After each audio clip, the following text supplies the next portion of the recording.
Good evening. Welcome to the February 1st study session of the Ashland Parks and Recreation Commissioners meeting, and welcome. And our first order of business is public forum, and my understanding is that there's nobody signed up for public forum at this point. So we'll move on. Our first order of business is Parks Memorial Policy Amendment discussion. And I believe Rachel Dials is going to lead that. So go ahead. I think that's Sean. I'm sorry. I'm sorry, Sean. My apologies. No problem. Staff is bringing a discussion item to talk about an amendment to the Parks Memorial Policy to get input, your thoughts on this proposed possible amendment. Just to give a little bit of background, the amendment, the Parks Memorial Policy was last amended in 2019. That set up the process that gave the authority to the current Parks Conservation and Maintenance Subcommittee to approve standard memorials. So this amendment would only relates to standard memorials, and those are typically tables and benches. They can also be drinking fountains. And so if you're walking through the park and you see the little 1-inch by 4-inch plaque in a bench or table, that's what we're talking about here. So that subcommittee gained authority to approve. Since that time, they've approved 20 requests with no alterations, no changes.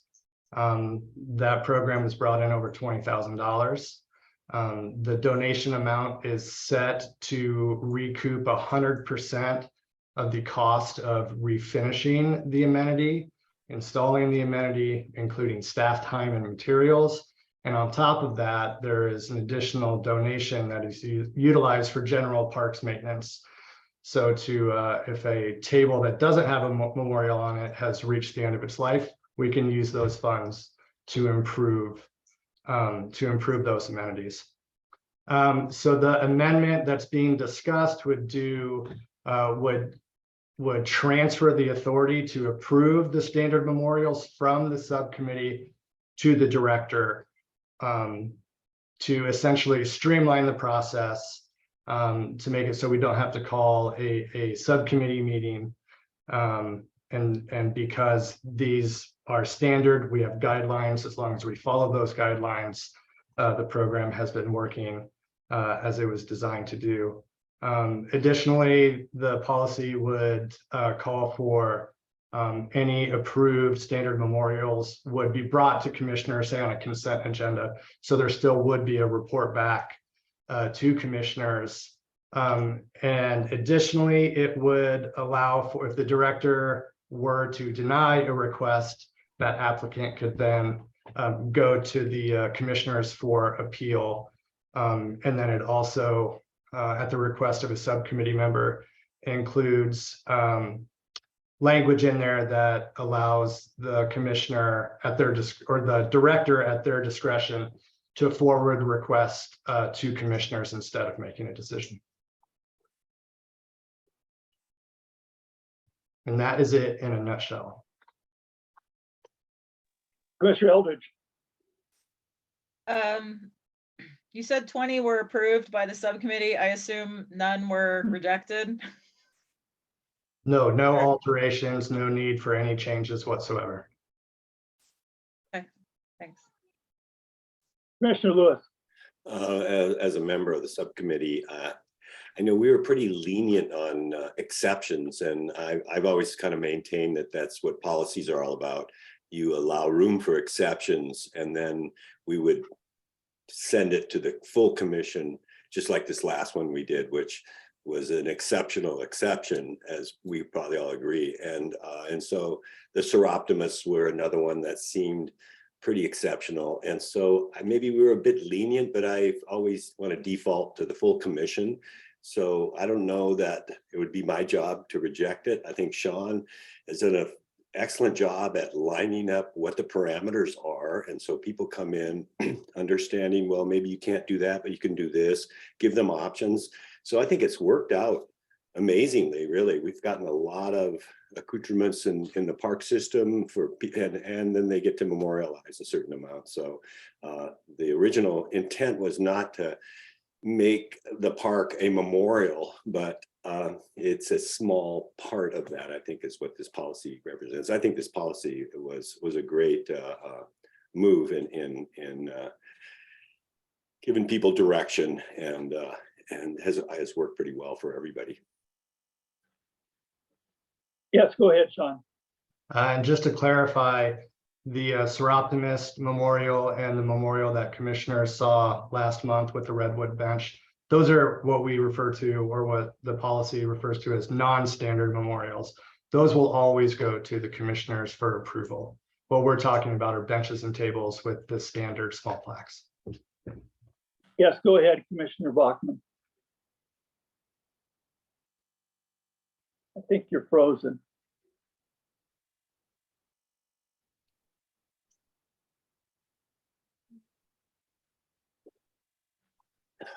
He looks to be frozen. Let's move on, and hopefully Jim will come back in and we'll let him speak when he gets back online. Any other comments from or questions from commissioners? Does this topic also include a sort of looking at the suggested edits to the policy itself, or does that come next? So the inline edits to the policy would be, unless there was input from commissioners where you didn't want to see this happen or want to go in a different direction. The idea was to bring it to you at the meeting next week and place it on consent agenda unless there is a need for further discussion or consideration. I have one question, and I'm wondering why if it was not approved by the director, why it would go direct to the commission rather than go through the subcommittee. It seems like they're the ones that have more experience and knowledge, and they're dealing with the non-compliant ones. And I'm just wondering whether that wouldn't be useful to have them vet that. So I'll take that. So the issue is that committees, even subcommittees that have two commissioners on them, don't direct staff. And what's happening here is you got if the director says no, they're appealing a decision. And in order to overturn that decision, it needs to go to the body that tells what the director what to do. And so it need to go to the parks commissioners. Well, but that's currently, if there is a complying a standard request for a standard one, currently it goes to the subcommittee. The subcommittee makes a recommendation to the Parks Commission as a whole. And so I'm just wondering why wouldn't do the same thing under this new format. Because in that case, I think you'd be pitting a committee against staff or against me. And I think that in order to override a decision of the director, if the director has authority to make a decision, it should, and you want to override that decision, it should go to the body that oversees the director. And so you could ask the committee what they think. I mean, there's nothing preventing you from doing that, but as a matter of course, I don't think an appeal should go to a committee. Okay, thank you. Commissioner Bachman. I missed a little bit here reloading Zoom. My question was, and I don't know if it's been answered, but does the subcommittee support this? And that may be for Mr. Lewis. I think, like I mentioned earlier, I think this policy was written really well, and this is a theoretical discussion we're having. I don't know that it's really come up where staff has rejected something that the subcommittee would like to accept. And it seems like the way this new revision is, the people could always appeal to the commission ultimately, as far as I understand reading it. So it seems like there's a lot of default positions here, and it would have to be a pretty odd memorializing scheme to be totally rejected, is what I think. I think we have a good policy. We have exceptions to the policy, and to me it's worked really well. And so the way I read this is only a little housekeeping as opposed to any major change in something that's been working so far.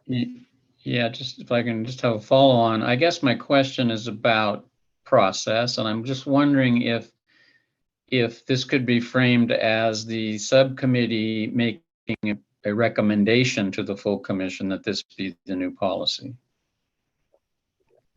Can I respond to that, Commissioner Go Long? ahead. That would be going in the opposite direction. That would be adding more, for lack of a better term, bureaucratic steps. I think you don't understand, Maybe I Commissioner don't. Bachman. I think he's just talking about a process. Correct me. Yeah, let me just start that. Okay. Exactly. What I am concerned about is not each individual memorial, but the process for formulating this policy. So I'd just like to see, when these things happen, that the subcommittee involved here has made a formal request to the commission that this policy be adopted to streamline the process. And then I like the idea of streamlining the process. The history of these memorials would support that. But I just think, from the standpoint of, if we're going to create a subcommittee, we ought to have them be the originator of this policy. That's all I'm suggesting. And that did Well, happen. what did you say that did happen? These changes. So in the memo, the current Parks Conservation and Maintenance Subcommittee recommended further consideration of this amendment. So they had amendments, and what they wanted to do at that point, correct me if I'm wrong, Commissioner Lewis, was then forwarded on for further discussion and adoption. So they did recommend it. And I just want to just point out really quick that the subcommittee, absolutely no problem with the subcommittee making a recommendation on policy, but it shouldn't be a requirement that all policy that governs a subcommittee come from the subcommittee, because there may be a situation where the policy board and the subcommittee have a differing point of view, and the policy board would win out on that. And it's not always the case, but having them recommend, absolutely. I don't think there's any problem with that. And it sounded like it did happen in this case. And I would just like to point out that it would have been clear if it just said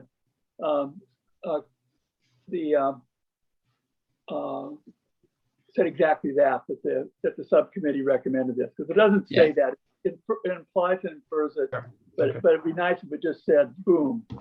And I think that's what Commissioner Bachman is talking about, and I agree. It's just, but it's really just more a little bit of the way it was written is the problem, because it does not state there was a recommendation. Okay, fair enough. Yes, Commissioner Adams, go ahead. Yeah, I was just going to say, I think the policy is generally quite well written with support of the subcommittee. It makes sense to me. It streamlines the process. I think there's appropriate caveats, for those likely extremely rare situations where there's any controversy around a standard memorial. So I'm in support of it coming to us at our next formal meeting. Yeah, Commissioner Eldridge, please. Thanks.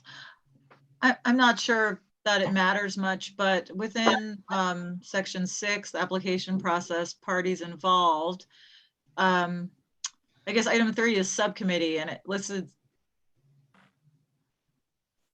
And so now this subcommittee only exists for the purpose of recommending non-standard memorials. That's my belief. And then the memorial review subcommittee is housed in the conservation, is still housed within the, I don't even remember the name of this full subcommittee, but I don't know if that needs to be kind of spelled out, and while we're making changes, we could establish that, because it's just feels a little muddled. I think that's a good point, Commissioner Eldridge. Yeah, that subcommittee covers a lot of territory, I must say. It's kind of exciting to be on it, actually. That language, that would be very simple, just to change that to give the name of the actual subcommittee that was created by the commission. And So- what is it? Conservation, what and what? Current Parks Conservation and Maintenance Subcommittee. And I think the idea behind making it vague was if for some reason that subcommittee goes away, the policy gets amended. That makes sense. I still think it makes sense that it's confusing, because there isn't a designated, at this point, there is no a memorial review subcommittee that this says shall be formed. So either we need to form a subcommittee or just name it as it exists, and worry about changing the policy if that committee goes away, which is unlikely to happen. So that language can be updated. I think it's a good. The changes are really rather minimal, and it was a good policy to start with. I think we can, unless there's other comments, I think we'll move on. Okay. Thank you. Yeah, thank you, Sean. Next on the agenda, this time it is Deputy Director Rachel Dials to talk about Kaye Guanajuato 2023 season. All right, thank you, Commissioner Lunt. So the Parks Commission has authority over the Kaye Guanajuato to lease restaurant space, as well as concessions for the Lithia Artisans Market. This March, I will be bringing forward 9 total requests, 8 for restaurants and 1 for the Lithia Artisans Market for approval. These requests all came in by the deadline, which is stated in the policy, which is the second Friday in January. At the meeting in March, the commission will look at and approve a boundary map that will include not only the Kaye Guanajuato, but also this year we will include the front of Lithia Park that the artisans have historically in the last few years used. The commission will also approve a season of operation, which the regular season usually is between mid-March and mid-November.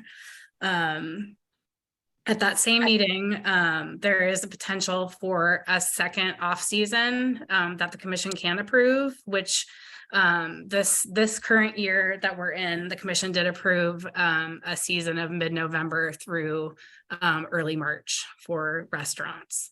And also you would be looking at any fee adjustments for the Kaye.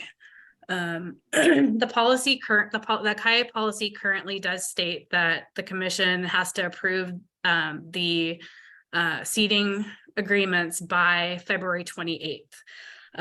Tonight I am asking for direction to issue at the regular meeting in March, which would be March 8th of 2023. And just to refresh your memory a little bit about what happened last year, during the approvals from last year, staff did bring a fee proposal to the commission, and it was approved by the commission, but the council, because all of our fees have to be approved by council, the council denied the fee adjustment.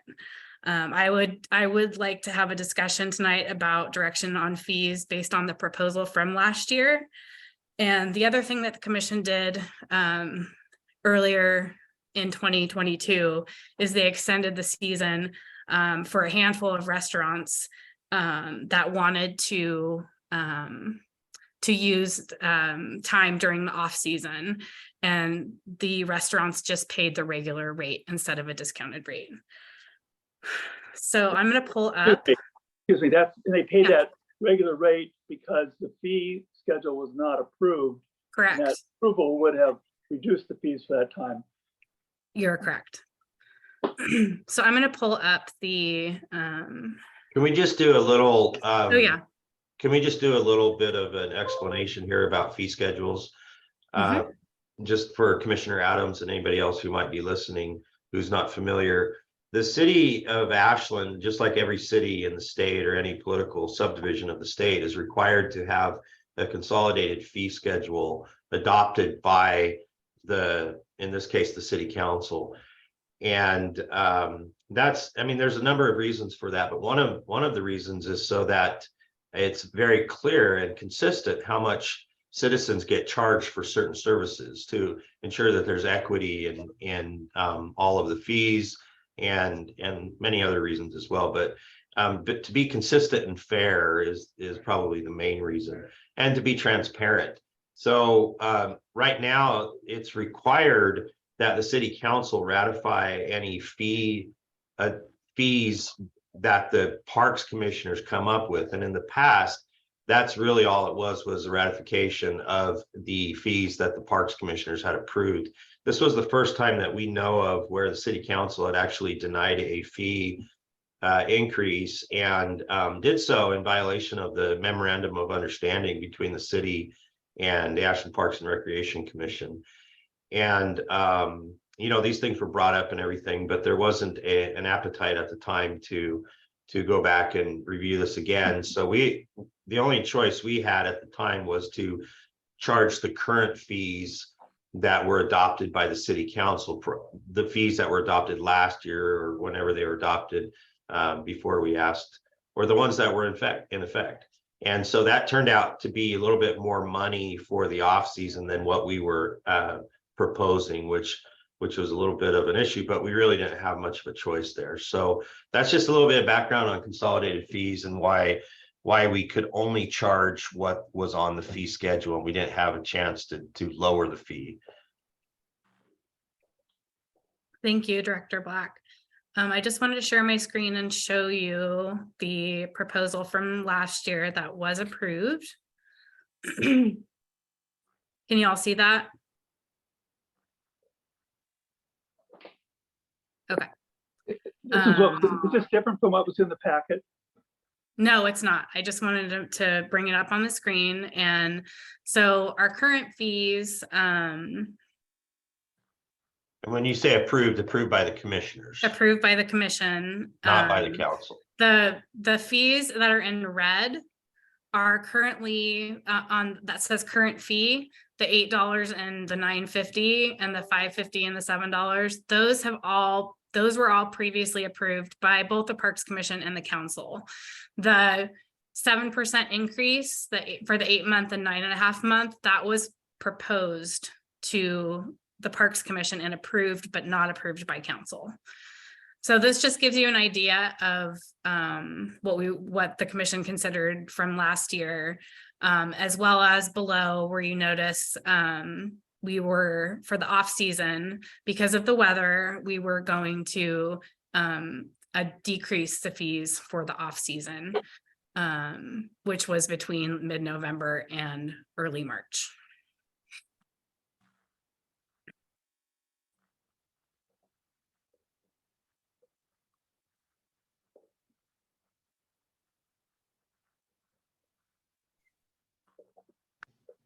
And if you have any questions, I'm happy to answer. I would really like to hear direction and discussion from the Parks Commission this evening on this topic.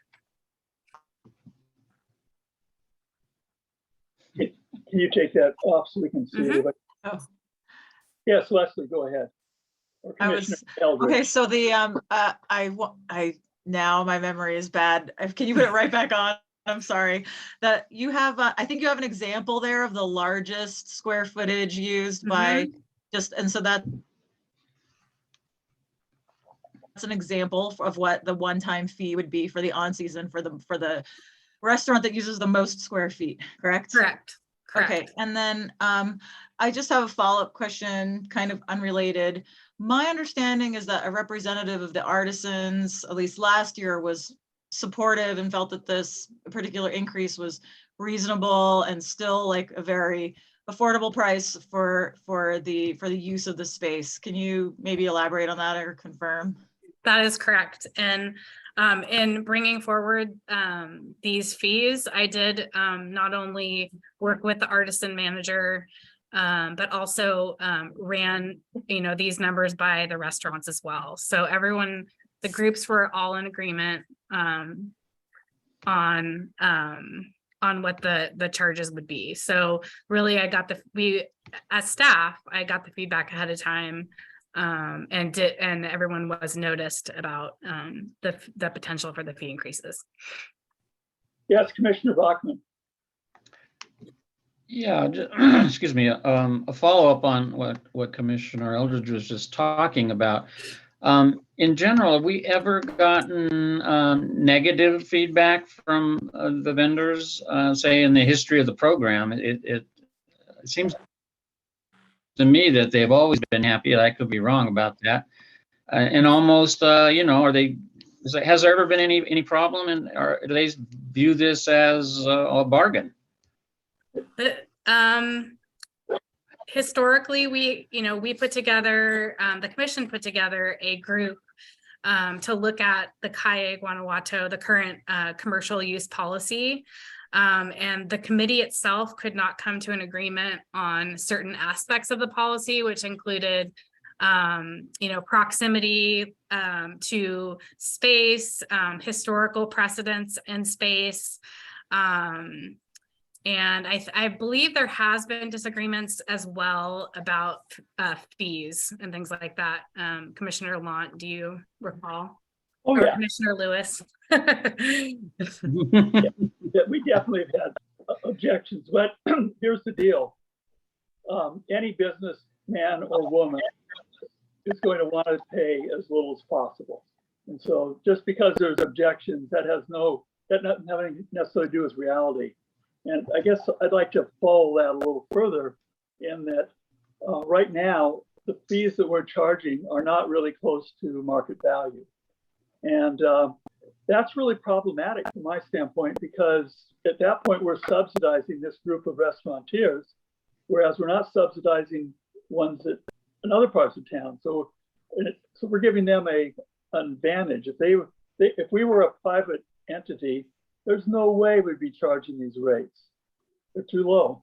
And in fact, it's interesting because last winter, we thought we needed to reduce the rates and partly it was COVID driven, but we were going to reduce the rates for winter. We didn't reduce them because the city council wouldn't let us. So we had to charge regular rates, and the restaurateurs said, hey, we still want it. Even though they couldn't use it when it was raining, even though there aren't as many people in town in the winter months, they still paid full summer rates for that.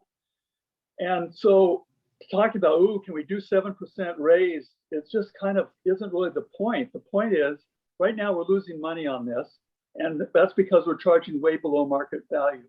Market value for this space is around $1.65 a square foot. It might make sense to leave the winter rates at something like $1, but $1.65 is more a reasonable rate. Now, there's no way that we would want to do that all in one lump sum. We'd want to do it like over a 3-year period. And but that's, in my mind, we're not talking about the big issue if all we're talking about is, is a 7% okay? Because it's not moving us towards market value, and we need to get up near market value. Yes, Commissioner Adams. Yeah, I mean, I agree. When I was looking at this in preparation for a meeting, I was thinking, wow, that's a bargain for downtown square footage. I agree, Commissioner Lant, that you don't want to do a huge leap forward, because we also don't want to shock our business owners. But I also agree with you. 7% over 2 years. If we just sent back the same proposal as last year, we're not even really keeping up with the rate of inflation over that period of time. So I think that we could potentially do another bump. I'm new to city politics. My understanding of why it probably didn't pass last year is that there was a thing called the ACES pledge that was no new fees, and so those people who had signed the pledge would knee jerk vote against anything that included a new fee. I doubt that we will have that issue with our current city council.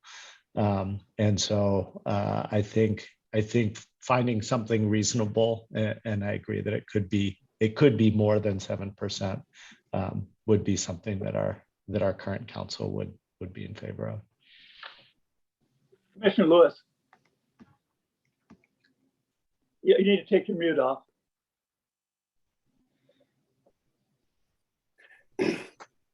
Going back in the history of it, as Rachel would know, is some of the restaurateurs wanted the most space for the least amount. It's just a business plan, you know. I think that's, everybody can understand that.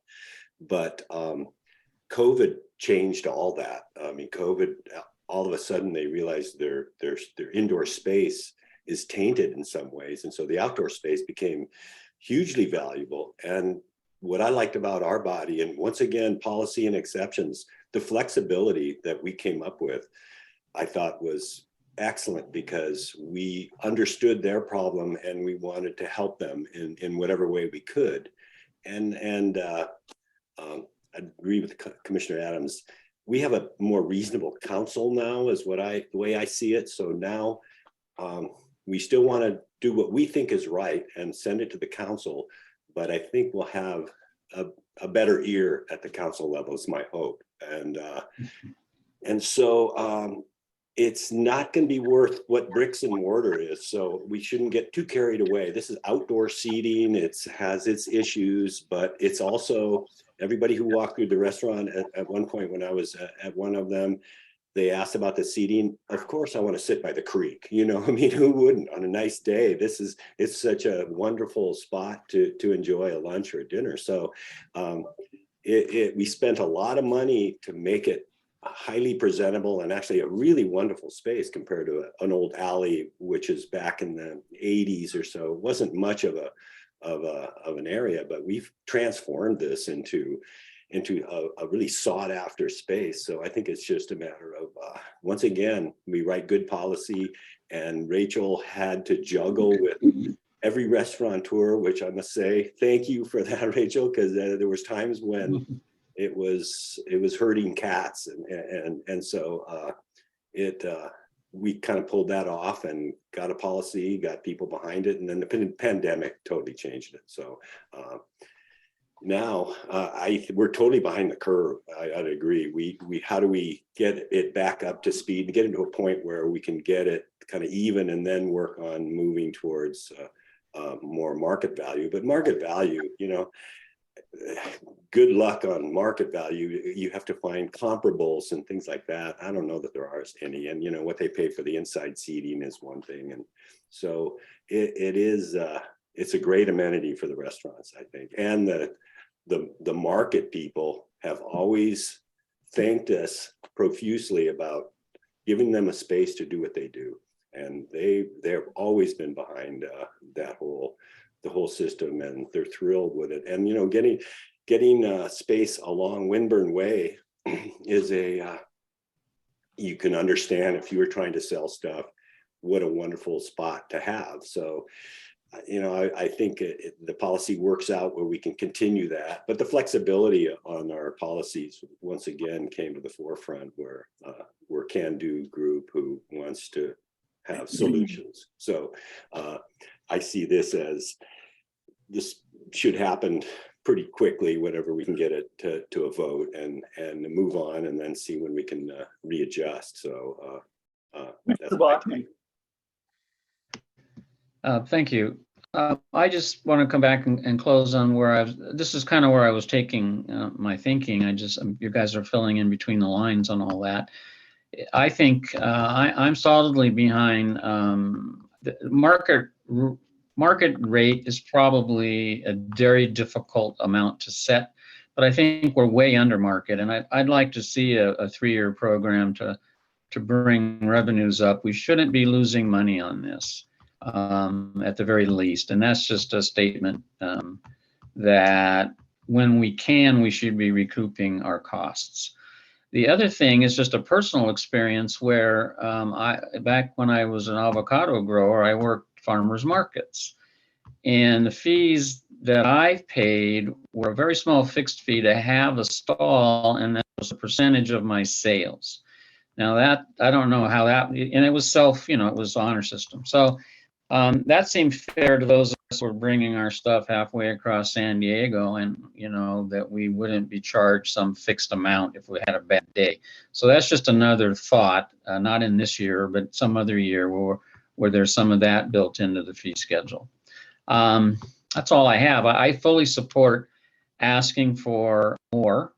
I think I agree completely with Commissioner Adams that the climate has changed 180 degrees on the council. So we're all looking, I think, back to revenue, whereas the last 2 years, trying to extract revenue from anything was an uphill battle because of what Commissioner Adams described. So I believe that but we really need to look to revenue increases that are reasonable, and understanding we have monopoly there, so we don't want to overdo it. But I think we at least need to recoup our costs. I'm done. I yield. Mr. Lewis. Mr. Lewis. Yeah, and if I believe we do make money on this particular fee, I believe. Can I correct you on that? Correct me. We were.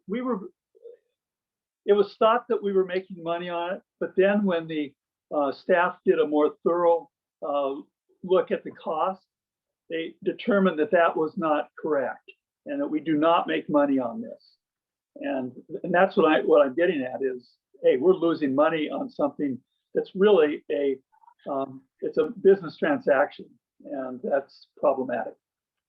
I'm sorry, go ahead, Commissioner Lewis. No, thank you for the correction. Yeah, that's maybe I'm thinking about back in the day when there was a modest amount of money spent on it, and so there was a certain amount of positive cash flow. But thanks for the update.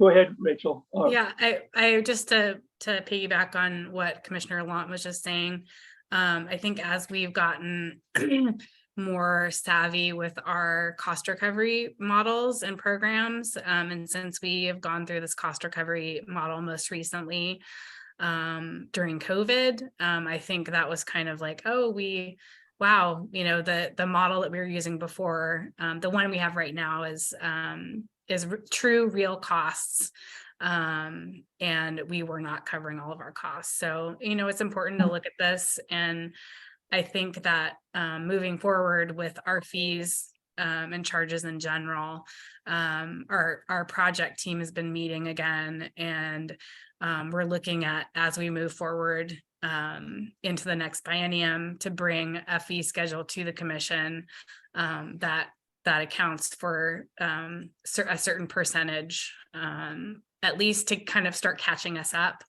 And so we'll be bringing something back to you probably in the near future, in the next few months, with the other fees and charges. Commissioner Eldridge.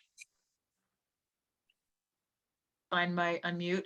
So do we need to discuss this evening what fee schedule we want to that we might be willing to act on at the meeting next week? Because I'm hearing it sounds to me like some people are in favor of this same request or the same increase that went in last year. It sounds like others are thinking we might go more. Is that something we should discuss this evening? As a staff member, I would like some direction. What we could do is put the fee schedule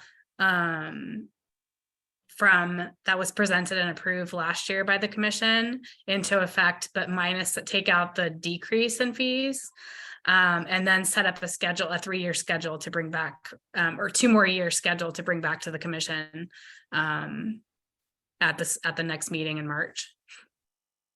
And to clarify, I would be bringing all of this back to the March meeting. Okay, sorry, that's right, you said that. I think it would be really a wise idea. Oh, excuse me. Go ahead, Commissioner Bachman.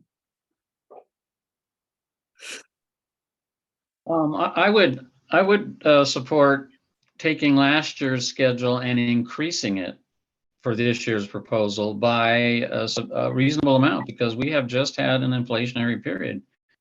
And a pretty dramatic one now. It seems to be slowing down, but that was one of the biggest inflation bursts in 40 years. So our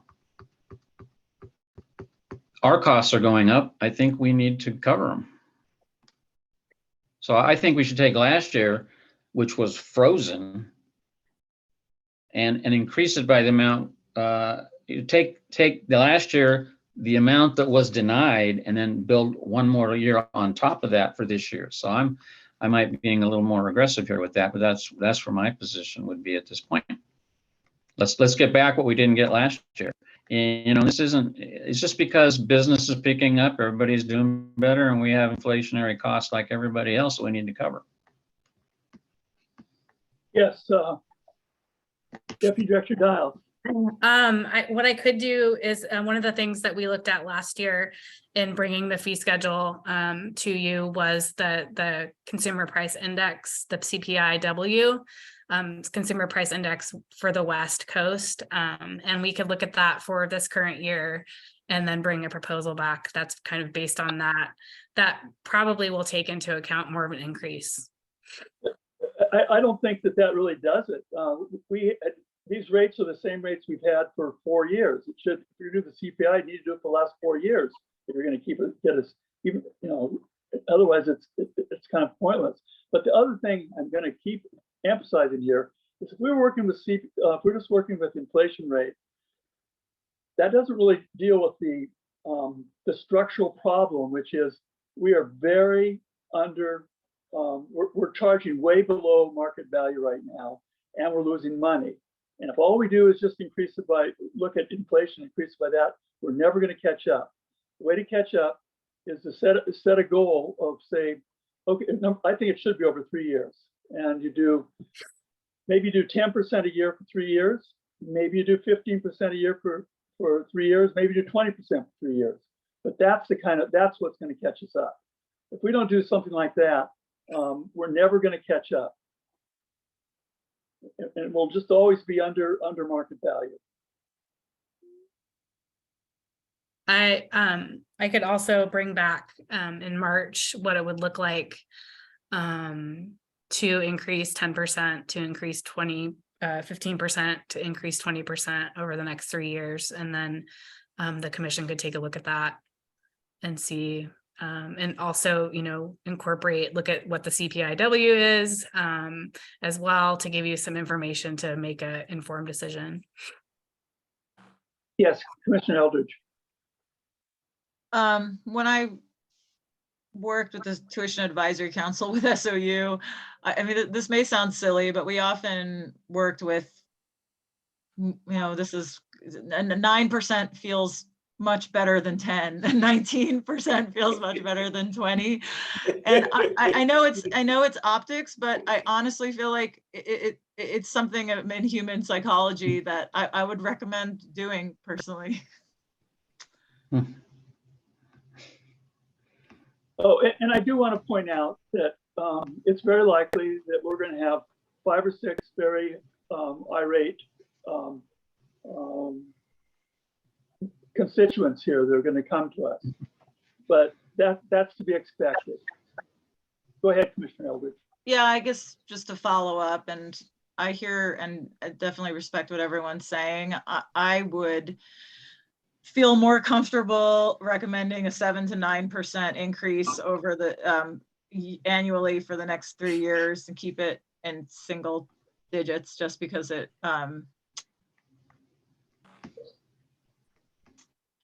feels more handleable. No one really likes big jumps. Commissioner Adams. Rachel, do we have, we're sort of throwing out all different numbers. Do we have a sense of how much we would have to increase rates in order for this program to break even? Are we 7% off? Are we 40% off? How much would rates have to go up for us to I don't think even? we're horribly off. I think we're probably I would have to go back and look, and I don't want to even try to guess, but we could look at that as well, that piece of it as well. And then I just wanted to make sure that I think Commissioner Lant said this earlier, but we did completely waive fees during 2020. So we did not charge any restaurant or the artisans, any restaurant who wanted space on the calle. We tried to accommodate, even if they had not previously rented space from APRC. We tried to accommodate as many people, knowing that there were so many people that wanted to be outside.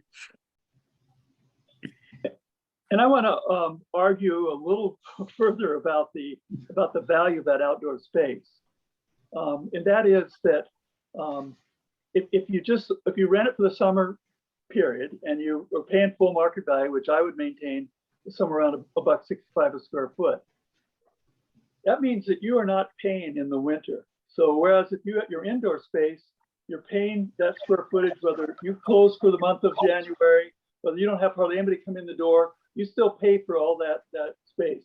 The outdoor space, you don't have to charge. It's not charged for. You only charge for what you use. Additionally, if you're the way most of the indoor space is, if you want to make a change, if your compressor on your cooler goes out, that's on you. Whereas the outdoor space, we just spent $350,000 or $75,000 to upgrade that space. That was paid for by APRC, and it benefited all the restaurateurs and the vendors. But if that was indoor space and they wanted to upgrade it, they would have to pay for that. So I just want to point out that that space in many ways is the most valuable space that restaurateurs have. And I don't think we're gonna have I'm sure we're gonna have complaints and arguments, but the proof's in the pudding.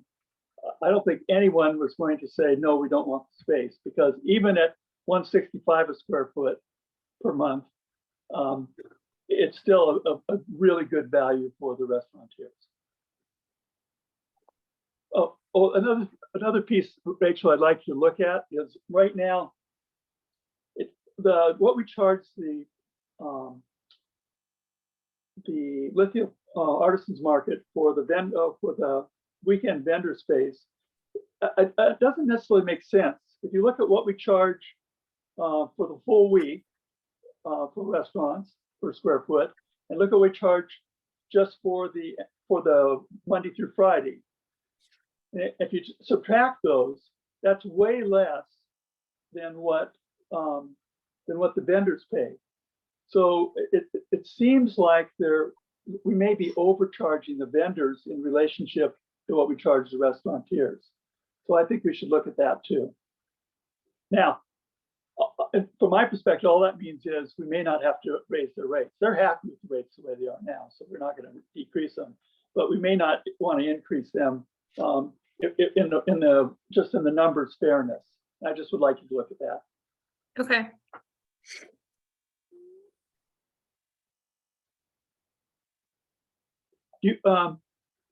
Deputy Director Dials, do you have the information you need? I have the information I need to bring a proposal back to the March meeting. And if you all are okay with all of the applications coming back at the March 8th meeting, I don't think we don't need a motion, but it is in the policy to state February 28th. So I will be bringing those back on March 8th. Well, maybe you should just bring it up at the meeting next week and ask for the extension in the consent agenda. Okay. Commissioner Eldridge. And just to sort of reiterate or underscore what Commissioner Adams said, I would also love to see how this figures into the cost recovery models that you've built, and what sort of return, what sort of revenue we would generate from one particular fee schedule versus another. And even if you had like a couple options for us to look at, that might be really helpful in our deliberation. Thank Okay. you. Thank you. Okay. Next on the agenda. Where am I?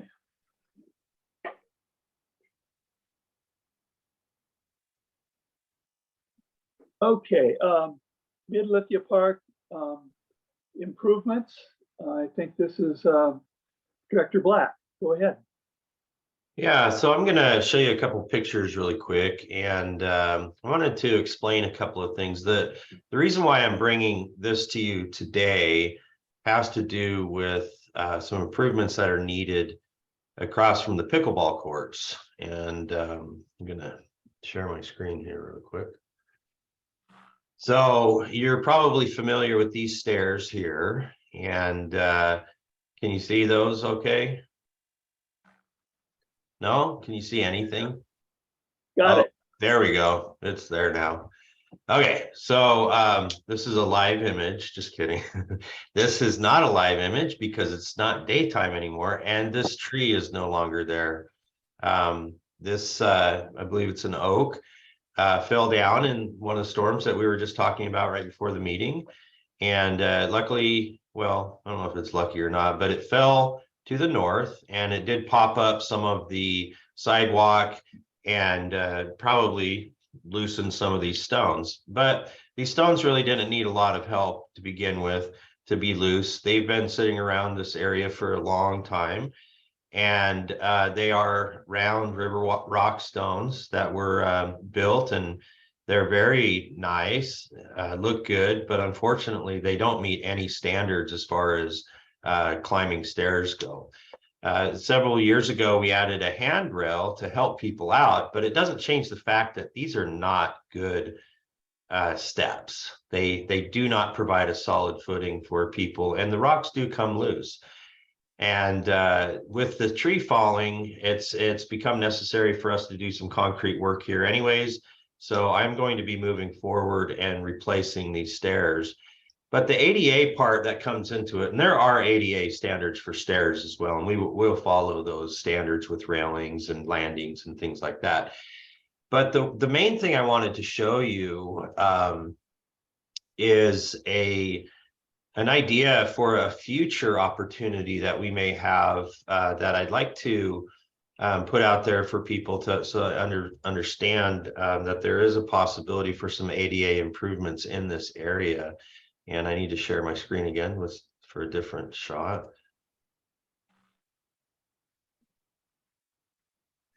So I've sketched out in SketchUp. I've sketched out a what the stair replacement is going to look like. I don't have the railings in here, but the railings that we would be putting in, we'd be putting some on each side this time, and then checking the standards as well to see if we would need some in the center. And then these steps would be concrete steps with a 5.5-inch rise and a 16-inch run. And those would be a lot more comfortable for people to use, and a lot safer as well. Eventually, and this is not the layout for the ADA pathway, but I needed to do a little study to see what it would take to have an ADA gradient or an ADA accessible gradient. And it's going to take somewhere in the range of 40 to 60 feet in order to keep that grade right, so that we can come up and get up to this area, avoiding the stairs, but still keeping it ADA accessible. And again, I'm not showing you this today because I want to get approval to build this. This would be something that I think needs to be reviewed with the rest of the Lithia Park master plan to ensure that the big picture is looked at when we're looking at this entire area. And that goes to the recommendations in the Lithia Park master plan that have to do with potential for changes to the street, to Winburn Way, and the potential for ADA parking in this area as well. And those are things that we've talked about in the past and that are possibilities for the future. And we want to make sure that if we are putting in new infrastructure, that it's going to accommodate those future needs and not not be in the way. The stairs, however, are a maintenance issue, and we are moving forward with the replacement of those. And we're putting them right back in the same spot. They're going to the same place, you know, it's going to take up the same space. So really, that's just a matter of maintenance. And I just wanted to inform the commissioners about that. Yes, Commissioner Eldridge. Just an aesthetic question. Is it possible to maintain that beautiful cobble riverstone aesthetic and comply with ADA guidelines, or is that just the two, there's no middle ground? I mean, I don't think the concrete will look terrible, but it's certainly not as aesthetically sort of beautiful and natural looking as the stone work. I'm only the building official could say for certain what meets ADA criteria and what doesn't. But I am going to go out and say I don't think river or rounded stones are appropriate for walkways. And if they were much smaller and they were more like an exposed aggregate, and it was more like small aggregate that was rounded, that would be one thing. But where the stones we're looking at are the size of an entire foot, and the rounding is pretty drastic, I don't think that they're the best thing for that location. Is stone steps can be done in a way that they are more suitable, and you can go to the Japanese garden and see some good examples of stone steps there. But it does take a little bit more money and a craftsperson to come in and actually form those steps, and to make those to find the right stones to do all of that work. It's a little more involved process. And that would be a good reason for us to talk about this tonight, because if that was something that the commissioners were interested in, I could go and look at that. But most of our steps that we do in parks these days, or any public rights of way, would be concrete steps. Did you have a follow-up, Commissioner Eldridge? Yeah, I guess I would. I mean, it's like sort of the grand entrance to the Japanese garden, and it's just a beautiful, and we're gonna have a crosswalk there. And for my own part, I'd be really interested to see what other commissioners think, but I would be interested in knowing what the price difference was to have that come into like aesthetic alignment a bit more with the Japanese garden. But that's just me. Go ahead, Commissioner Adams. Just to clarify, we're talking about the pathway and the stairs directly across from the pickleball court, as opposed to the stairs that are currently fenced off in front of the Japanese garden. That's correct. The ones in front of the Japanese garden are unsafe at this point. They're just unusable.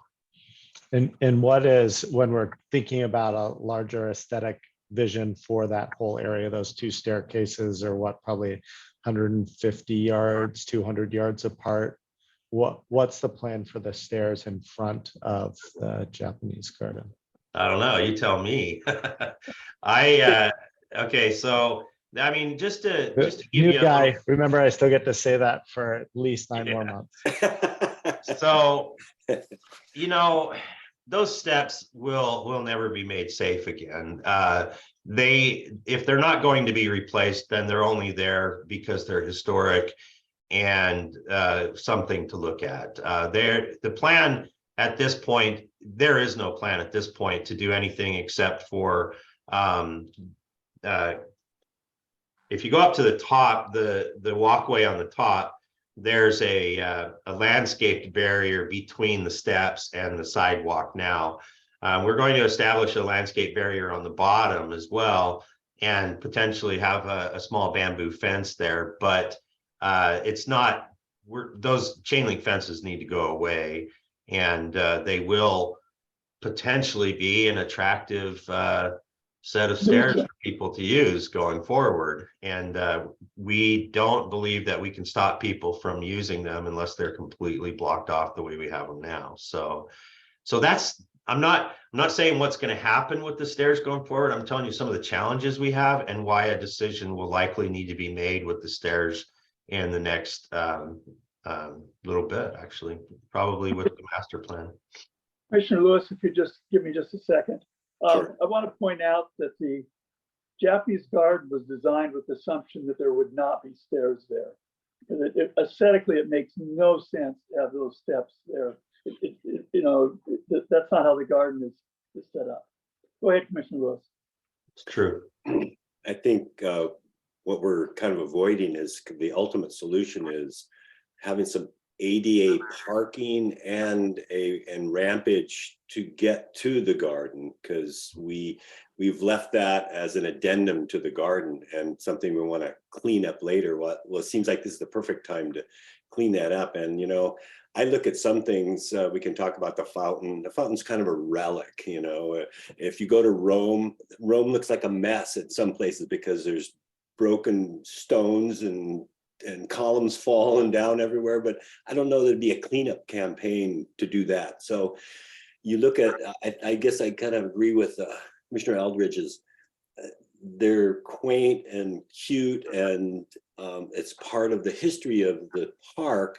So you kind of abandon them and give somebody a real ADA accessible spot. Now, whether that's a bump out in the Windburn Way where somebody can park and get into their device and go up a pathway to get to the garden, I think we should be really considering, maybe, I don't know about budget wise, but at least that would be the ultimate design that we'd want to get behind and try to pull off, because it really, we want to get handicap accessibility to the garden. And I must say, I know the ADA regulations pretty well, and the numbered streets of the railroad district, none of them meet ADA, and all the sidewalks are too steep because it's on a hillside. Somehow hillside living works against ADA regulations because there's a point A, point B. If one's higher or lower than the other, it's just a matter of doing the math and saying, hey, your ratio is too much. But we're not going to do anything about the sidewalks in the railroad district. But and I guess the other part of it is the technology is moving at such a pace for people who need devices. The devices are, technology is moving. I can't even imagine what 10, 15 years from now, what people will be sitting on to get around in. So it's a whole new world, really, in that sense. So I saw a documentary about it. I think it's called Wall-E. I think that's our future. I'm just kidding. But anti-gravity pods is what I'm looking for. Dick Yeah. Tracy had them back in the day, and you just get in the pod and you go wherever you want. I don't know, but it hasn't come up yet. So but anyway, I guess I'm trying to save the historic value, abandon these things. Kids could play on them, and there's all kinds of dangerous stuff in the park right now for kids to play on, and it's not necessarily a bad thing. But anyway, that's just my 2 cents. I always try to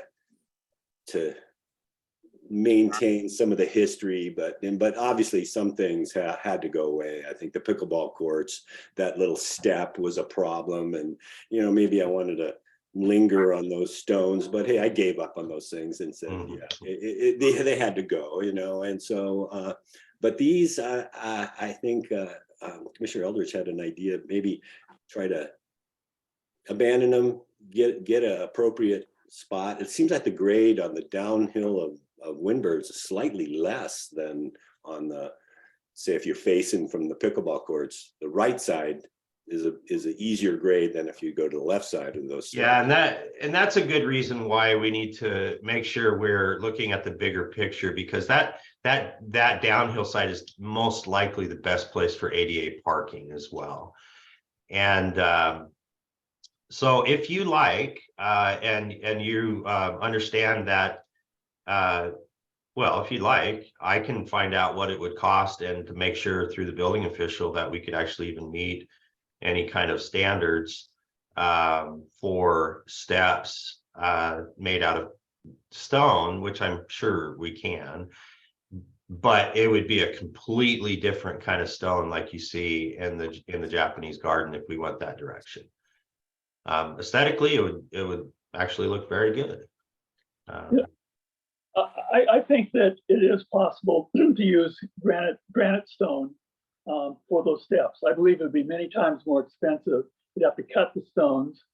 And I just, it's a question of if that's where we'd want to put our money, because money put one place means it's not available for another. What the staff has proposed is clearly the most cost effective. And it's just a matter of whether people want to spend money there or not. Well, there's probably no harm in finding out what it would cost. And I was actually thinking of not about cut stone, but more like we have in the Japanese garden, seeing if there was a way that we could procure blocks that could work and still have a natural texture on them, as opposed to being cut to be as good as concrete. Commissioner Adams and then Commissioner Lewis. I just think, and I apologize if I'm reiterating, I just think we really need to think about that whole section of park and not this staircase in isolation.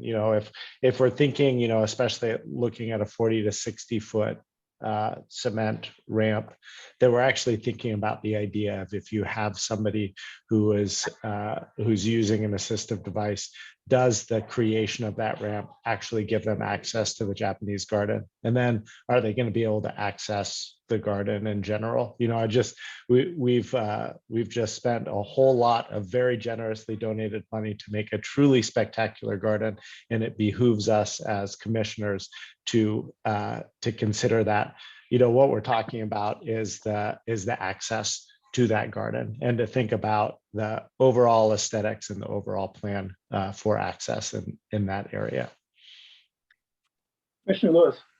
And I think getting the cost effective, abandoning the steps and moving it down to a better grade and then doing the bump out parking is probably a better solution.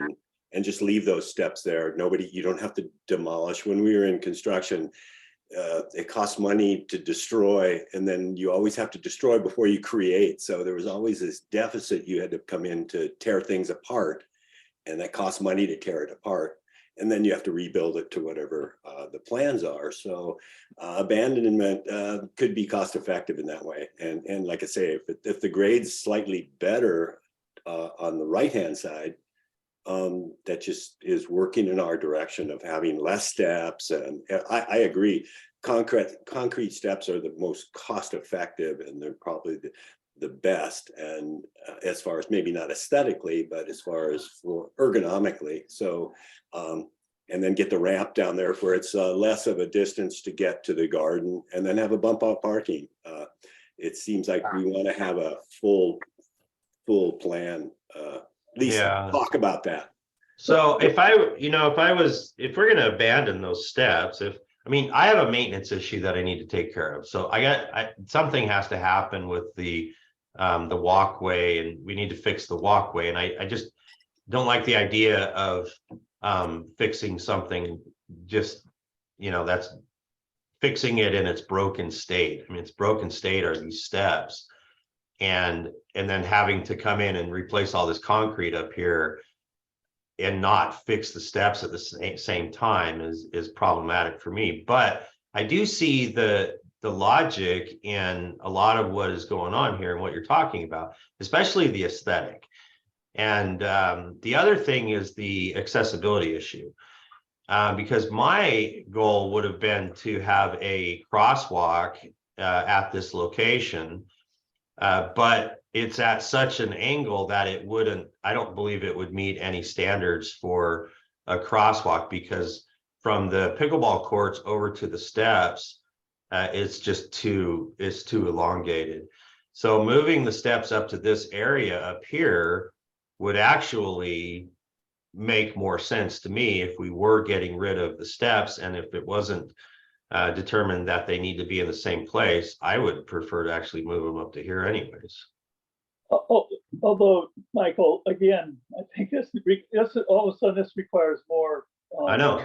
More work, because when I was out there with Karen, landscape architect, I pointed that out as a possibility. She said, well, that tree will probably not make it because of the cuts that would be required. So, you know, it's just, I think really the issue is there's a maintenance issue right now, which is the steps are unsafe.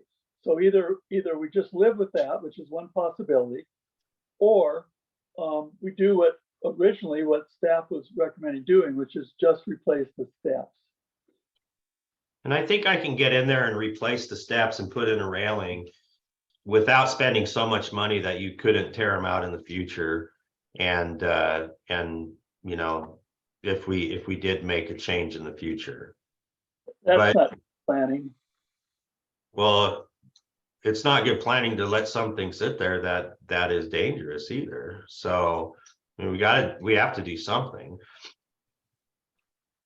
Commissioner Eldridge. Is this, I see that there's definitely a need to kind of make a decision quickly, but I also believe I agree with Commissioner Adams' statement that we want to kind of look at the whole thing in totality and not necessarily just put Band-Aids on things that aren't like complete solutions. Is there a way to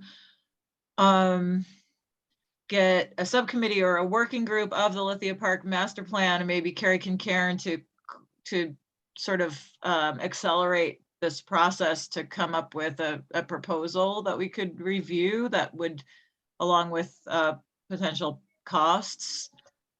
Yeah, I mean, we could actually contract with Carrie and she knows, she worked on the master plan, and we could isolate this and just do a quick review to see if it would be worth.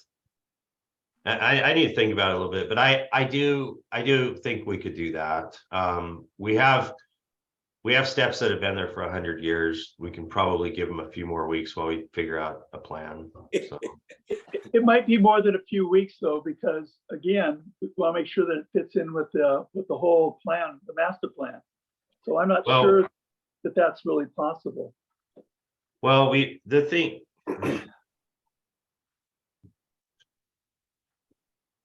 well, so I need to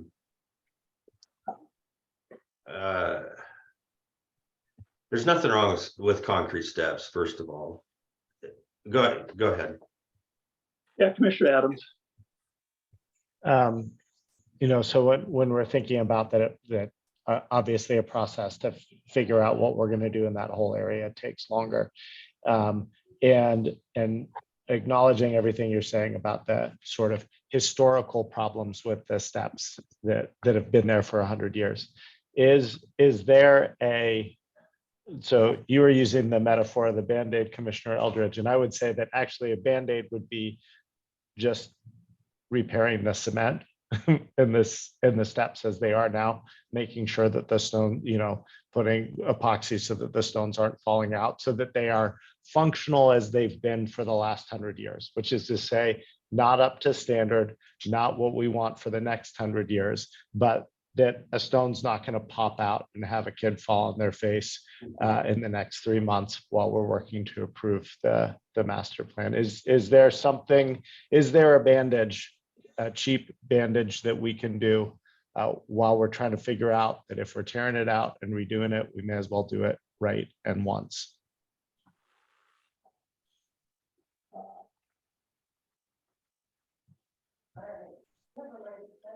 Sorry about that. So could we epoxy them in and deal with not making them worse, trying to make them a little bit better, but not really fixing the problem? Absolutely. But we have to do something on these things, and we do have the opportunity now and a reason to come in and do something. But this is the problem with I guess not having that master plan done. So we need to get that master plan done. So. And just to point out that 2 years ago, if we were doing the master plan, this probably wouldn't even hardly be talked about because the garden wasn't done. So this is something, this is an addition to the master plan that wasn't really contemplated earlier. So it sounds like kind of the sense of the commissioners, as I hear it, is to do the very minimum now, and then work, and maybe it's going to be 6 months or whatever till there's or even more before there's a real plan. Actually, Commissioner Bachman, you may have something else different you want to say. Yeah, clarifying question. So I was over there a couple weeks ago. I'm just trying to think. I use the ramp. I come in from the downhill side when I go in there. Are people using these steps to access the garden? Oh, absolutely. Yeah, Okay. they're used a And lot. Okay. They're And probably, we can't using just more shut them for the- down? Could we just shut them down for a month with some yellow tape? And no, okay. No, unfortunately, the slope there, it's not even that it's super steep, but it's super, when it's wet, it's not, it can be slippery, and the steps are, if you can imagine, they have a railing on them, so they're better than walking up a slippery slope without a railing. So Yeah, it's a tough one because we have a short-term problem and we have a intermediate term work on the master plan. So I think we can get to a point where we can try and repair, and I don't know that we're going to make it any better, but we can prevent it from getting any worse in the short term while we're finishing the master plan. Yeah, I'll just say I support that. It's not great, but I don't want to pour a bunch of money in there and then not have it fit the plan. So I think that's the way forward. Commissioner Lewis? I guess if you wanted to look at the whole park as being dangerous, you could probably make a good case for it. I've heard that before. Ashland Creek, there's no fencing, little children are playing right there.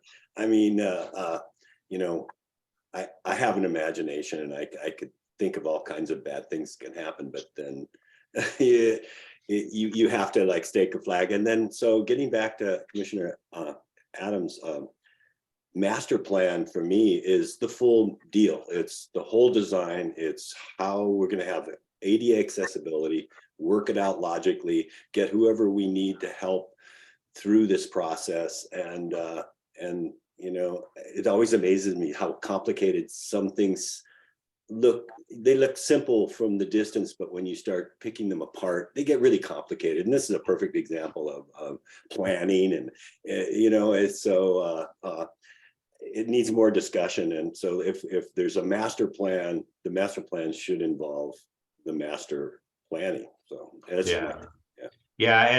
and just in case anybody who understands historic preservation and requirements of historic preservation is listening or is watching this at some point, these stairs are definitely not listed as a contributing resource to the historic nature of Lithia Park. So they definitely don't have to go through the State Historic Preservation Office, but doesn't mean they haven't been there for a long time, and they add to the aesthetic of Lithia Park. So I appreciate the feedback, and Commissioner Lewis, I couldn't agree more. This is something that from one perspective could look like an easy fix, but then it's very much more complicated than that, isn't it? So you have 5 commissioners here. Yeah.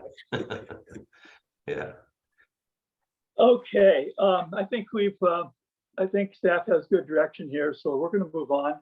Our next item on the agenda is wildlife habitat zones, and Deputy Director Dials will be presenting. Go ahead. Thank you, Commissioner Lant. So just to give a quick update, I want to apologize for my memo. I just realized it says September 1st on it, and that is incorrect. That is a recent memo. But since July of last year, the commission has directed staff to look at to work on maps that outline specific areas, specific spaces to designate as a wildlife habitat zones.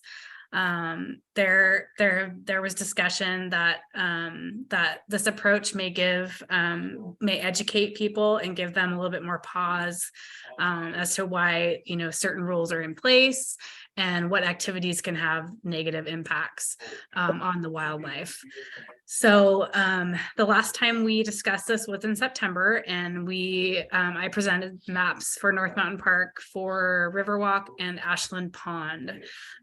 Some of the feedback from the commission was to, at this point, refer to these areas as wildlife habitat zones. Not that that's going to be the final name, but that was the direction that I heard from that evening. Also a suggestion to designate Rocky Top area, which is in part of North Mountain Park, as a distinct separate park, since it is generally understood that it is used as more of a active park. Clarification that the new rules for these zones would not be formally adopted by the commission. They would just be educating about the existing rules that are related to wildlife. So tonight I was going to show you Orts and Todd Woods. So give me 1 second here. Pull it up on my screen. And I had a map that I was going to show you that that Leah Richards from GIS had put together, but I feel like the map that I from the website is a little bit clearer. So I'm going to show that one to you instead.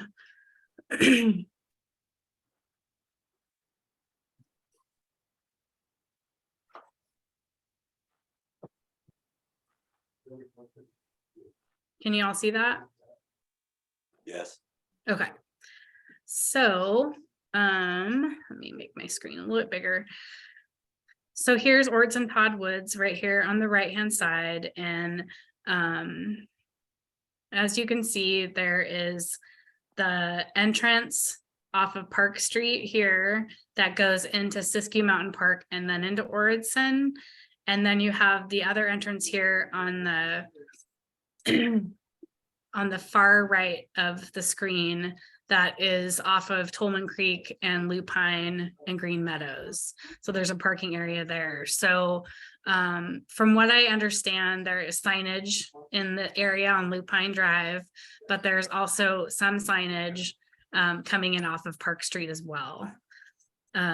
So that is Orts and Todd Woods. And I also wasn't sure if the commission wanted to discuss Siskiyou Mountain Park at all as one of these wildlife habitat zones.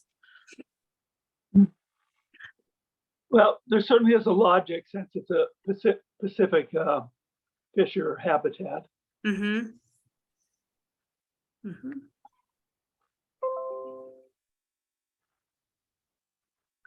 And then if you look at Siskiyou Mountain Park, there is the entrance off of Ashland Loop Road that is closed to motor vehicles, but it's the black trail is a multi-use trail. And then the orange is a hiker only trail, which is the Mike Utah trail. And these trail systems go right into Orts and Todd Woods. Can I ask a question? Mm-hmm. First off, can you remind me, I don't know that it was in the study packet, how these 4 or 5 designated areas were selected? What were they based on? They were based on areas that are open space that people utilize. They might bring dogs into the area, but they're just classified more as open space. And Yeah, and they're more wildlife are utilize those areas. They're close to creeks. They're Michael, help me out here. Yeah, so they did. So They I definitely would have a assume few. that Sorry. it's okay. I'm getting a delay. Go ahead, Michael. They definitely have a few characteristics in common, and that's that they're wildlife habitat for sure. We do have wildlife habitat in these areas, and they're also areas where we have consistently, we have signs that say, keep dogs on leash and things like that, and other rules that we think would people would maybe pay more attention to or be more inclined to follow if they had a better understanding of what the intent of having dogs on leash and other rules might be. It's the rule isn't there to inconvenience the people who are running with their dogs and things, but for birders and different people, like for instance down at Ashland Pond, dogs running around the pond are one of the biggest complaints that we get, and that is actually a violation of park rules. And so having these areas where we do have habitat and we do have that other people walking and potentially with dogs, that's where we have the areas in common through these properties. And some of these areas actually are not, or dogs are not allowed. A Yeah. few I of was- them.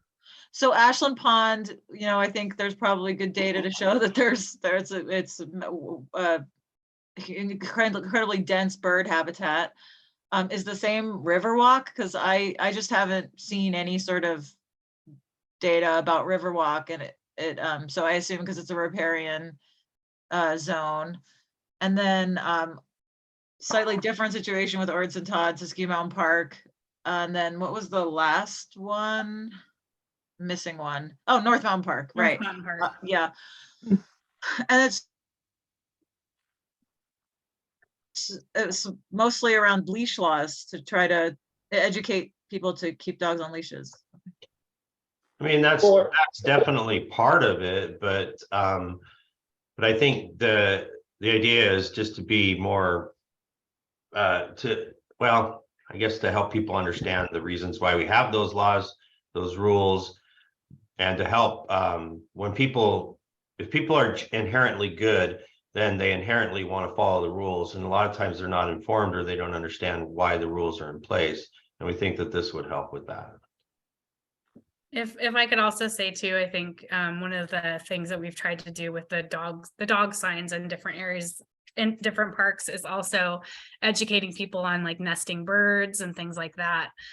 Just so they're aware that, their dogs, if they're not on leash, could impact nesting birds and other wildlife. The other property that is not on this list that at some point I believe is Lithia Park. Yeah, and Lithia Park already is restricted and definitely has a lot of open space and habitat. And is that an area that the commission would like to look at, Lithia, the entirety of Lithia Park, or is there just a certain areas? Well, I would argue against using certain areas for the same reason that in the past the commission has said, let's designate Rocky Top as a separate park, because it's really hard to say, well, this part you want to do this, and in this part you need to do this. It's just simple to have a blanket rule, which is North Mountain Park is a dog-free zone, and that's way easier than saying, yeah, except that Rocky Top or blah blah blah. Anyway, I just think that if you're going to designate a park, that makes sense. And Lithia Park, because it's an avenue to the watershed, it has a real high, it has a real dense concentration of a really varied native species of mammals and birds, etc. And again, there's no new regulations that would come with any of these designations. These regulations are already in place at all of these locations. It would sort of be, it's similar to what those sandwich boards that are already up at Lithia Park oftentimes. It would be that kind of signage which would be going up to say, hey, we'd like you to leash your dog, or we'd like you to not enter this area because it's a dog-free area. And here's the reasons why. That's basically what this is about, but it gives a staff a clear designation to say, okay, these are the areas where we put up signs.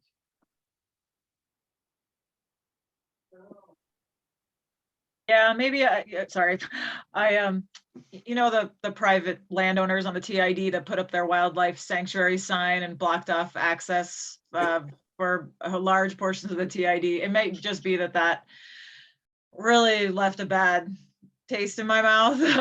And that sort of, I understand that you're saying it doesn't have any regulations or policies that go with it, but when I just worry that that the designations might be used for restrictions or lack of access in the future. At this point, access would not be, these regulations, or not regulations, designation as it's been presented would have no effect on access for anybody anywhere. It would create a formal educational tool. I guess I'm wondering a little bit about it as I'm hearing it. This is about dogs and leashes. I think especially like the larger we draw these blocks, and I'm seeing a block now going from Orton Todd Woods all the way up to White Rabbit parking lot. We have a lot of users in our community who like walking their dogs in the woods. I could be wrong, but I don't know that we have a lot of data that says that having a dog, like there could be other reasons for saying, you know, we don't want dogs off leash, that they might get in the way of other hikers at a mixed use trail and things like that. But I'm not sure that we actually have a lot of data that says that dogs in the woods negatively impact wildlife. I mean, I'm sure if I was a bird, I'd be scared if a dog came running by me. But I don't know that like there's been a study that says in this area that has dogs, there's no longer Pacific fishers. In this area that doesn't have dogs, there is. I'm not like when I've seen the maps of Pacific fisher nests, I'm not aware that we've identified any dens in that area. Maybe not. I could be wrong. But So again, this isn't about. Yeah, that's it is not about prohibiting dogs more than they are currently, and all dogs by county regulation as well as city regulation are supposed to be on leash. All we want to do is have a tool for staff to be able to educate people as to why it's such a good idea. And I think dogs off leash, I think, have a lot of effect on wildlife. I mean, it's just obvious, and I think there are studies that say that. But that's all we're talking about is keeping the dogs on leash where that's the designation, which is most places in our parks, and in the few places where dogs aren't allowed, giving reasons for that. That's all we're talking about. We think that this would help us to manage the park better. I mean, we're already charged with enforcing the rules that exist. And so regardless of what happens here tonight, we do get complaints from time to time about people in Orton Todd Woods and Siskiyou Mountain Park with dogs off leash, and every once in a while I have to contact the police and ask them if they'll do a little educational campaign and let people know that the dogs are required to be on leash. And this, I think that this would help us to inform people better, whether it's official or not. It's something that I think would help people, give them another reason why following the rules would be a good idea. And I do think that there's definitely research on birds and dogs and habitat, and there's probably others as well, but we're not coming at it from the scientific angle. It's more of a tool that we think could help out and give people a good reason to follow those rules. And it's not just, there are other good reasons to follow the rules too. Some people do not like seeing dogs off leash. It makes them very nervous, and it's a complaint that we get often. So and that would help with human habitat as well. So anyways, it's again, it's not a new regulation, it's just a tool that we think would help. Commissioner Eldridge. I guess, I mean, I'm coming from a completely different perspective, where if you're going to designate something as a habitat zone, you would want to have density data to show that that is justified. And I don't think anything stops us from putting up educational signage without having to create, it almost seems somewhat arbitrary spots and areas that as wildlife habitat. I'm not necessarily opposed to the idea, but I feel like if we're going to make a designation and call something a wildlife habitat zone, we should have some definition of what that means and and data to support it, because it just feels like, and maybe I'm, you know, coming from the federal perspective, where you're calling something wilderness or you're calling something a wildlife habitat zone, you should have some sort of reason for why that is, and I'm not sure that we have that. I don't think it stops us from doing any sort of education or signage. Just feels like, you know, maybe a little bit arbitrary to me.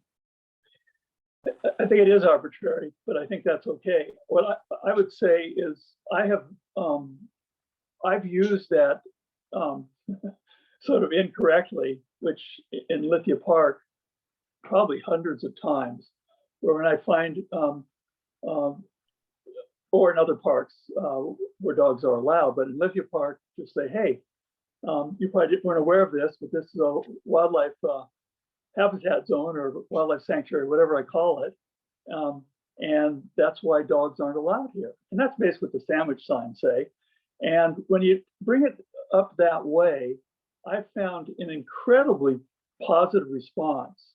And so what this does is it just allows, it's like, I'm down, you know, Kat Gould is down at her special spot, Ashland Pond. There are people down there with their dogs off leash, and she can just say, hey, you probably didn't see that sign up there, but this is a wildlife habitat zone.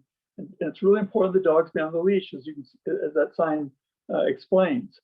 It just helps. It's just a way of, it's an educational tool that I think would be useful. I agree with you. You know, yes, we don't have all the data that the feds would require, but hey, you know, we're just trying to help staff and the city police and just other citizens help people understand why it's important to follow what some may seem to be an arbitrary rule. So we put in some time working on this, and we need to know how you want to proceed with this. This was at the request. There was a request that came through asking us to work on this. We've created these things. Commissioner Eldridge, you're absolutely right. We don't have to designate something to put out an educational campaign. But moving forward, it sounds to me after this discussion tonight, unless there's some direction to move forward with this, I don't think we're going to spend any more time on this, because I haven't heard a majority of people say, yeah, this is a program that we want to implement. So.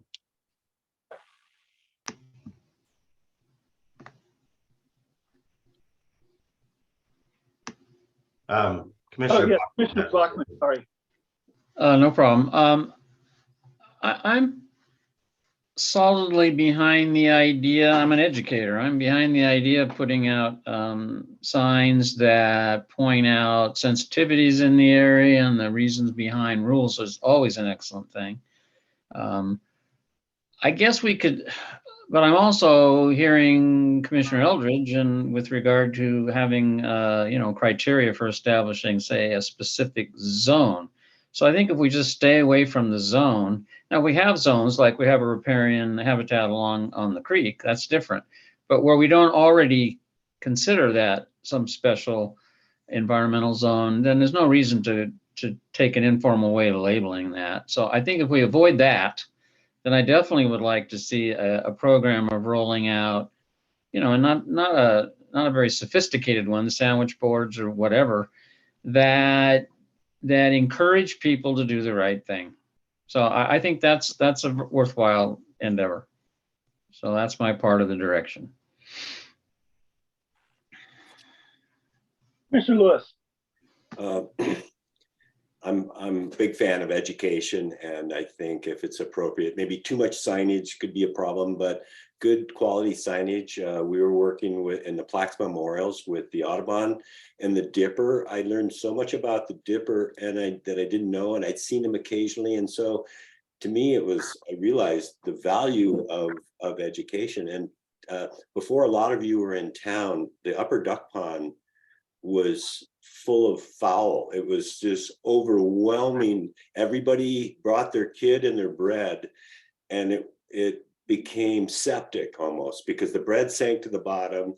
There's way too many ducks. So social engineering is something that I'm maybe not a big fan of, but at first we had these feeders with floating food and people could put money in, and we had signage saying, hey, you're making an unreasonable habitat for these birds.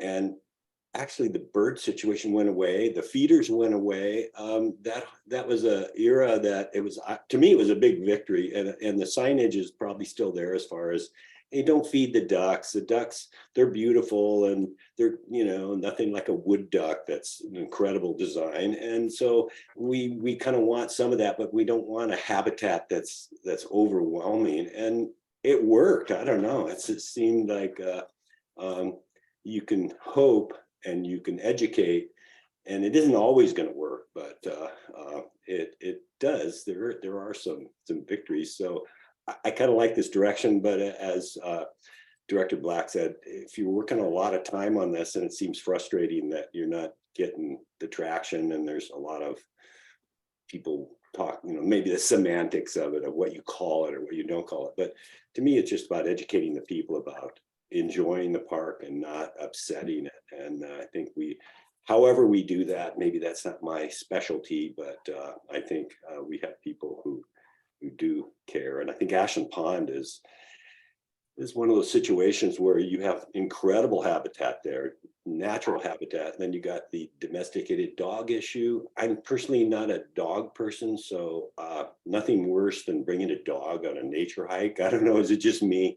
But it just takes the fun out of it. But then it's just, I'm not a dog person. So I realize there are a lot of people in town that are, and I respect that, but they have to be somewhat respectful too. So I don't know how much more activity we want to put on this, but it seems like there are things that have worked in the past. And the Audubon people are amazing.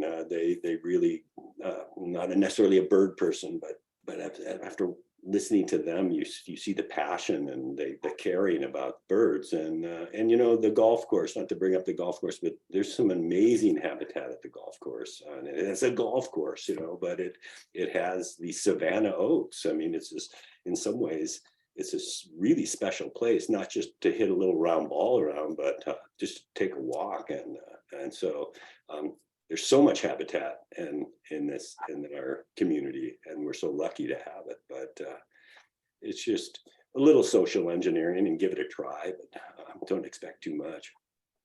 I have a question for Commissioner Eldridge and Commissioner Adams. If Siskiyou Mountain Park was removed, would that make any difference? It seems like that's an area that's a huge area, and it's not as clear what the issues are there. For me personally, I would love to see Ashland Ponds. I feel like there's really good justification, and it makes sense for Ashland Ponds to be designated a wildlife habitat zone, and there's good data, and there could be sets of rules that go along with that. And are there dogs allowed at Ashland Pond right now? Yeah, I think there might be justification to think about if we want to continue that. The rest of them are tougher for me because they seem, again, more sort of arbitrary. And so, I mean, yeah, that might change a little bit, taking out those large designations, but still I have no problem with the education campaign. The designation process feels. Well, how about this then? Oh, actually, Commissioner Adams, did you want to speak to that? Yeah, I mean, I think that could be reasonable too. And I guess my thing, like when we're talking about education, is like when you're putting up educational signs, they got to be real. I mean, to me, like I've seen those signs in Lithia Park. I don't bring my dogs through Lithia Park, but I look at them and I go, like my read of them, frankly, has always been like, these are kind of BS. Like we don't allow dogs in Lithia Park because it's a heavily utilized park. And the presence of dogs there would disturb our other utilization of it. And so I think it makes sense, like through the corridor of the main riparian corridor of Lithia Park, it makes sense not to allow dogs there. And it primarily makes sense from a utilization perspective, not because the front of Lithia Park is wildlife habitat. Like I just go like, and it's right there at the front next to this giant lawn and a pond that's now largely empty of ducks, that this is wildlife habitat. And I just go, it's not really wildlife habitat, but it is a full park that doesn't have additional space for dogs. And so to me, like just having a really good sign there that says like your dog's not allowed and you're going to get a ticket if you bring them in would probably be like more honest and totally adequate. So like, you know, like what you were saying earlier, Michael, that there's no dogs allowed anywhere on county land off a leash. We should just put a sign there that says dogs must be on leash. And that's it. And to sort of say like, we're imagining that wildlife use it, and we're further imagining that your dog's going to disturb said wildlife, and we put an educational sign there. It's us making stuff up and putting it on a sign, and it's not educational. It's like opinion. So I've got a suggestion, and I'm wondering if what commissioners think about, which is let's do a pilot project. Let's do Ashland Pond, designate it, put the signage up there, and see what happens. And just leave it at that. And if it seems like it's helpful, maybe we would do it or consider other areas. But at this point, just do a pilot project at Ashland Pond. I like that. Okay. Commissioner Bachman. Just wanted to say, I think that's an excellent idea. I was kind of coming to that myself, but not as succinctly. Let's do it in smaller pieces. So designating a pilot project is perfect, and that's the ideal place to start. Okay, I believe staff has direction. That being the case, we have finished with our agenda, and it's time to adjourn the meeting and go on with our life outside of APRC. So We don't thank you. have lives outside of APRC. What are you talking about? Oh, phew. I was worried I had to find a life. I want to thank the commissioners and staff and viewers for hanging in there with us. And we have another meeting next week at 6 p.m. in the council chambers, our regular scheduled APRC meeting. So on that note, meeting's adjourned, and we'll see you next week. Thank you. Bye. Have a great night. Thank you. Right.